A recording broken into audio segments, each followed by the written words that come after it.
Members of two communities on Saturday clashed in Delhi's Jahangirpuri area after stones were thrown while a Hanuman Jayanti procession was being taken out in the area. In the end, several people, including police officers, were injured in the ensuing chaos. And visuals from the area show groups of people on different sides pelting stones. You can see the aftermath of those clashes. The streets there filled with the stones that were thrown during the violence, stones that were pelted. And the Delhi police says that it was not just Jahangirpuri but other adjoining and sensitive areas that also saw clashes. The Home Minister spoke with the senior most police officers on the ground to direct them to make sure that all necessary action is being taken place, and the Delhi Chief Minister appealed for calm. सब लोग अपना अपने भगवान को, अपने अपने इष्ट देवता को, अपने अपने जो भी जिसमें श्रद्धा रखता है उसको माने और उसकी पूजा करें। हम तो यही चाहते हैं। जहांगीरपुरी में जो पथराव हुआ है उसको लेकर मैं कहना चाहता हूं कि शांति बनाए रखना, बिना शांति के तो देश तरक्की नहीं कर सकता। सब लोगों को शांति बनाए रखनी है, सब लोगों को व्यवस्था बनाए रखनी है और अगर ज़रूरत पड़े तो जो एजेंसीज़ हैं, जो पुलिस है, जो सरकारें हैं जिनकी जिम्मेदारी है, दिल्ली में केंद्र सरकार की जिम्मेदारी है, तो केंद्र सरकार दिल्ली में शांति व्यवस्था बनाए रखें। मैं लोगों से भी अपील करता हूं कि इसमें शांति और व्यवस्था बनाए रखें। And Akshay Dongre is monitoring the story. He joins us now. Akshay, it has been a few hours now since the violence first broke out. What's the latest? What's the situation on the ground right now? Sarah, if we're talking about the Jahangirpuri area where the clashes erupted a few hours back, the situation right now certainly is tense. The residents, the local residents are worried about their safety.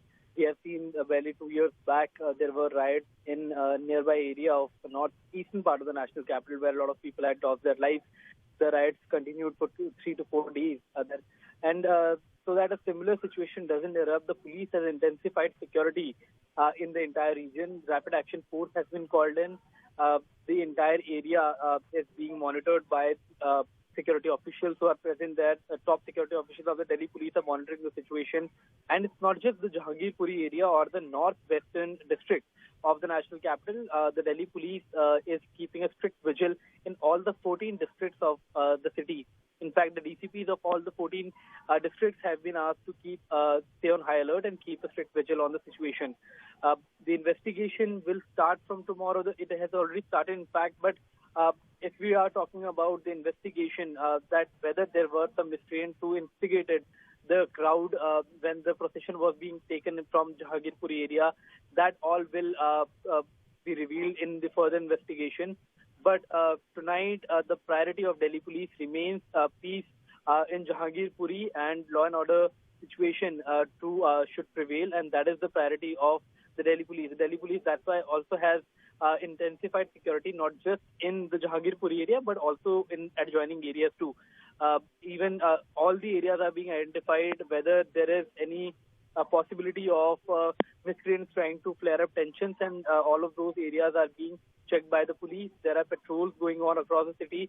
So yes, there is tension in the area, but the investigation will reveal that what exactly happened in Jahangirpuri and whether there were some people with agenda who started clashes, or whether there were some lapses as far as the security protocol is concerned.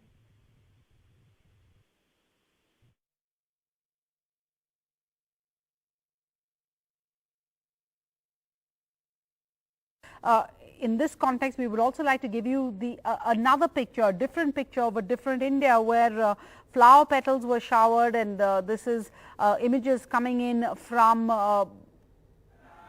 Bhopal, where flowers were showered by Muslims were showering the Hanuman Jayanti procession in Bhopal with these flowers.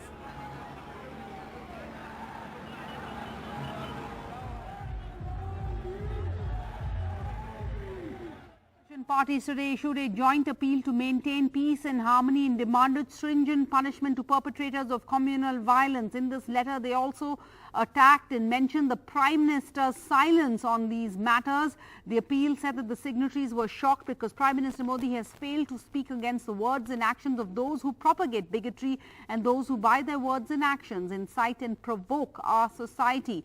And according to these opposition parties, the Prime Minister's silence is testimony to the fact that private armed mobs enjoy patronage from the highest levels. The signatories include most major opposition parties, including the Congress, the Trinamool, the DMK, the RJD and others. Curiously, the Shiv Sena and the Aam Aadmi Party were not on the list.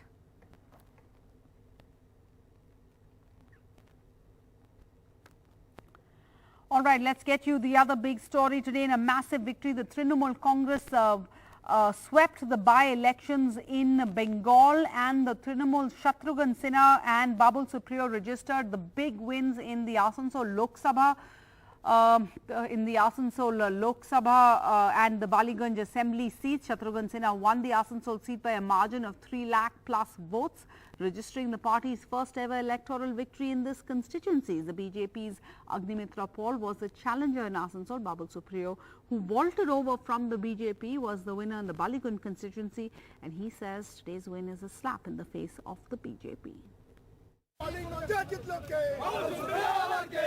Trinamool victory celebrations after scoring a big win in Bengal by polls. It was bullseye for shotgun Shatrughan Sinha, winning the Asansol seat with a record margin of over 3 lakh votes. It is the first time the Trinamool Congress has won this constituency.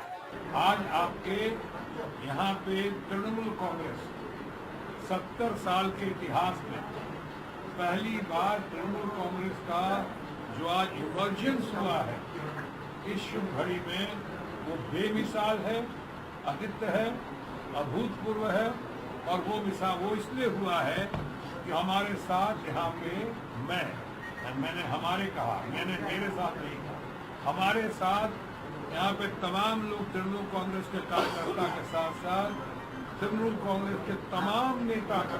The other big winner, Trinamool's Babul Supriyo, winning the Baliganj Assembly seat, and he lost no time in taking a swipe at his former party, the BJP. अगर मैं BJP के लिए गोल किया, पहले 2 गोल किया, अब तृणमूल कांग्रेस के लिए मैं 10 गोल करूंगा, ये भी मैं बता देता हूं.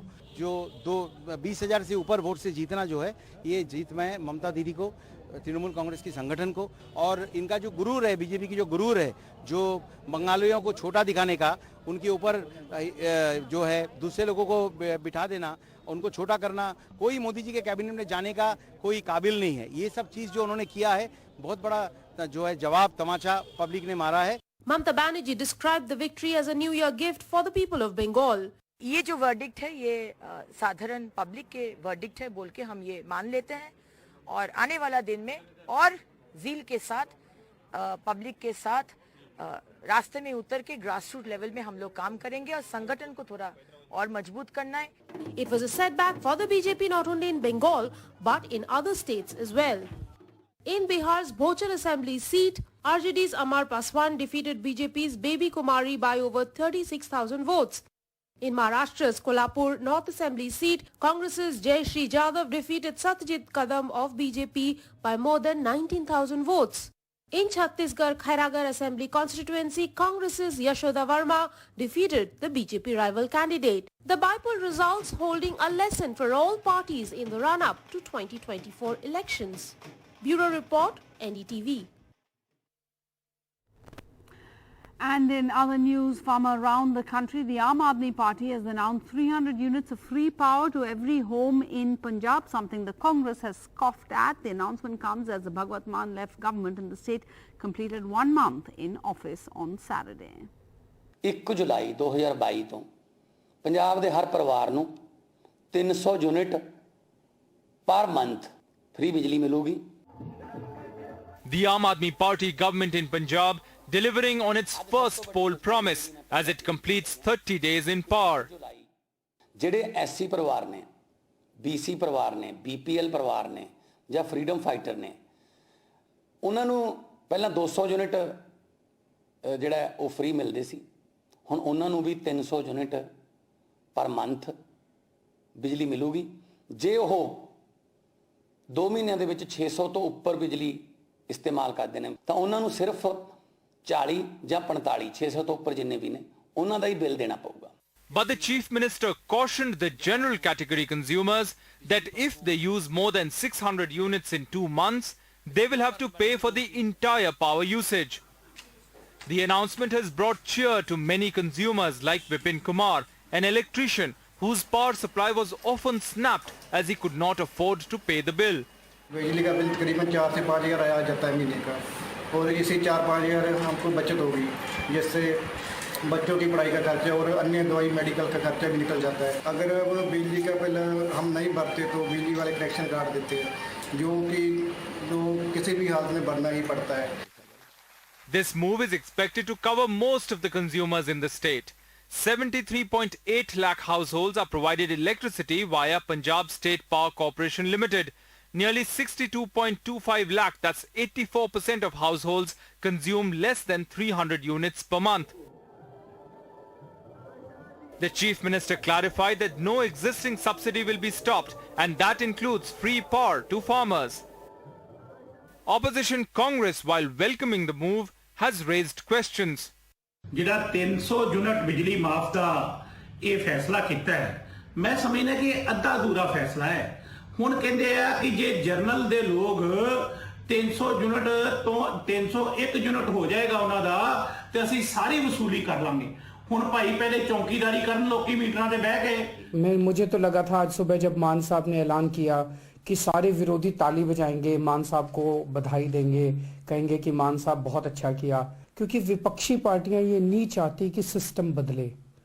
विपक्षी पार्टियां कभी नहीं चाहती कि ये जो भ्रष्ट सिस्टम है ये बदले। Amid all the financial strain, the Aam Aadmi Party government has announced its first poll promise within a month of assuming office. Now all eyes will be on the first budget of the AAP government, as it will also reflect the financial allocation made for key projects. With Mohammad Ghazali in Chandigarh, Bureau Report, NDTV. Hello and welcome. We are in Borodyanka, one of the areas worst devastated by the Russians as they retreated from this area, and we've come across a building which is being cleared out. This is where documentation of all people who lived over here was actually kept. There are lots of allegations of how the Russians used to steal things from the area, keep it over here, and they tried to burn this down as they retreated. So let's move into this area. As you can see over here, there are Russian bunkers which were actually made over here. This entire place has been demined in the last couple of days, which is why we are walking about relatively safely over here. Lots of Russian bunkers over here as well. And the people who are working are all volunteers. These are signs made by Russian soldiers as they made this a sniper's nest. So this entire area used to be a position where the Russians used to fight from, and they used to position their snipers. As we go into this building and we talk to some of the volunteers who are working to clear this out, we'll get an idea of just what the Russians attempted to do from this position. We've come across a lot of people trying to clear out the debris over here. It's a very dangerous business because of mines. We've got a very special guest over here. What is your name? Добрий день, мене звати Юліана, голова волонтерського руху Незламні. Незламні. Юліана. Her name is Juliana and she is the head of the volunteers group. Як називається група? Незламні. And can you tell us what sure. And what are they trying to do over here? Що ви здесь делаете? Ми розбираємо завали після перебування російських військ. They're trying to clean up invasion and Russian troops were here. Right. And how many volunteers are there? Сколько у вас здесь волонтеров? Сьогодні у нас працює 70 чоловік. Вчора було до 100. For today it's 70. 17? No, 70. 70. Right. 70. Yeah. And yesterday was 100. What is this place? До недавнього часу це був центр зайнятості. It was center to find a job for people, for the citizens of Borodyanka. Тут зберігалися архіви, всі великі архіви по документації. All the archives, all the archives of Borodyanka was here in this place. All the archives of Borodyanka. And as you can see, part of the building is also, it's almost coming down. Тут був штаб і тут працювали снайпери. It was another base of the Russians, and the snipers worked here. Russian snipers were over here. Yeah. And there's a sign over there that was done by the Russians or by the Ukrainians. Absolutely Russians. That's a Russian sign, and that V is that Russian. Yeah. In fact, let's focus a little bit on this.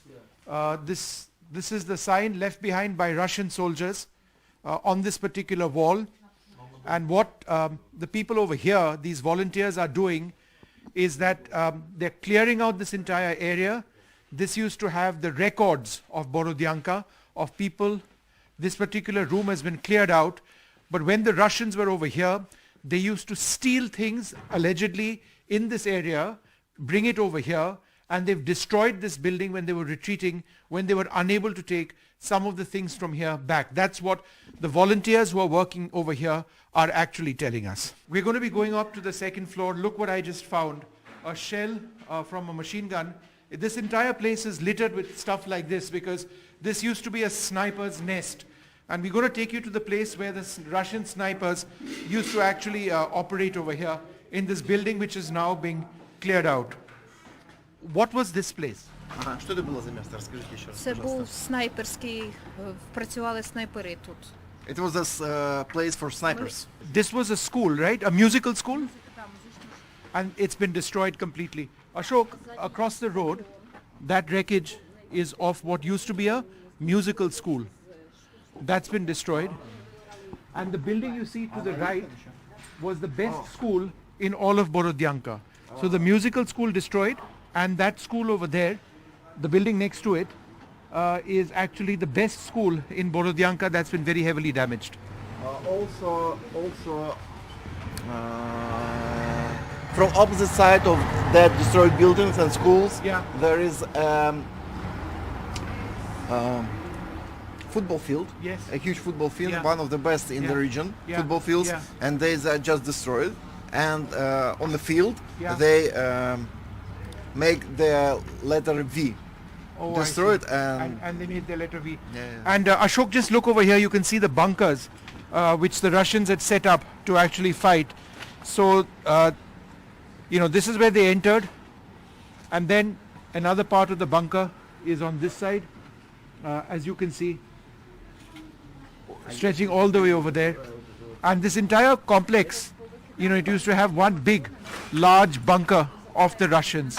Well, as we climb up the stairs over here, we can see a great deal of gunfire which took place over here. Gunfire across this wall. As you can see, a lot of gunfire, active firing taking place. If we enter into this particular area, this is the archive of Borodyanka. It's been burnt by the Russians as they were leaving this area. Well, we're now on the third floor of this particular building, and we've just entered an area which was another sniper point. As you can see, the Russians have made markings on the wall over here. These are the broad distances which they've marked out to their targets. In the distance, 620 meters in one direction, 420 meters to this tower. And you can see the tower over there. Do you see this first tower? So they've got a measurement of whatever it is, approximately a few hundred meters to that tower that you see over there.